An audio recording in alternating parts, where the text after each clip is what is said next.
Life is nonstop. It just keeps coming right at you. Every day, one problem gets solved, another pops up. It's almost more than you can handle. Your kids change, your spouse changes, your job changes, you change. And just when it feels like it can't get no worse, life hits you with something so hard and so unexpected that your life is permanently and irreparably changed, whether you like it or not. Isabel had a great career in a great town. But then she met Mr. Right in another city, and next thing you know, she's packing up for a new job in a new city and sporting a new fiancé. But just as she was putting the past behind her, her future turned sour. The job was a complete disaster. Her fiancé actually broke things off, leaving her alone and unemployed and far from home. She could choose to fight against the change.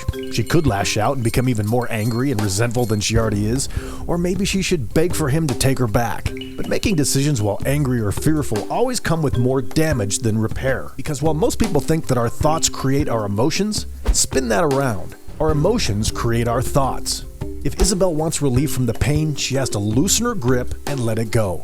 Unexpected change can be one of the most traumatic events in life, yet change is literally the only thing in the universe that you can actually rely on. So learning to go with the natural flow of the universe will save you a lot of stress. But it's an uphill battle for one main reason.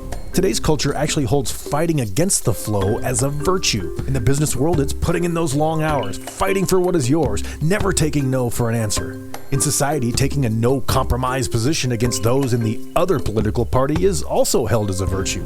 They are obviously wrong, so obviously you are right. They are bad, and since you are obviously good, using any means of stopping them is justified because you are saving the world. But Lao Tzu, the man or myth that is created with founding Taoism, says, "Do you want to improve the world? I don't think it can be done. The world is sacred. It can't be improved. If you tamper with it, you'll ruin it. If you treat it like an object, you'll lose it." The philosopher Heraclitus once said, "You can never step twice into the same river," which is true if you think about it.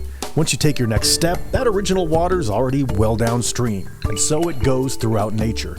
An ocean is never the same ocean. A mountain is never the same mountain. Change is inevitable. It's literally the one thing you can't change. Thankfully, some changes are positive. You got a promotion. You found some money on the ground. You have a new baby daughter. But other changes can be stressful, traumatic, and often catch us completely off guard, and that's when it gets tough. But that's also the most crucial time for us to learn to let go. If Isabel learns to accept the change, go with the natural flow instead of clinging to the rocks, pretty soon she'll get used to the flow of the river. She can rebuild her energy and even start looking ahead a little and guiding her course. Since change is the only constant in this world, we have to make change our ally. Lao Tzu says, "Mastery of the world is achieved by letting things take their natural course. You cannot master the world by changing the natural way." But here's the catch. In order to go with the flow, we got to do something that is easier said than done. We've got to learn to cling lightly to our egos. The more we believe in specific concepts or specific paths, the more we limit what the universe can give us. For example, the new James Webb Space Telescope is bringing back amazing images of the universe taken through sensors that detect light outside of the wavelengths that our eyes can see. So if we'd only limited our curiosity to things we can see, we'd be missing out on a full spectrum of experiences we didn't even know were there. It's the same with clinging to beliefs. The fewer we cling to, the more we can see. Basically, telling the universe to change is almost like trying to reverse a tidal wave.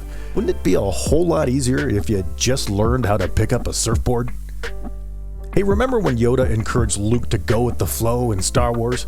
Yoda was almost a Taoist, and if you don't believe me, well, click on this video and you're welcome.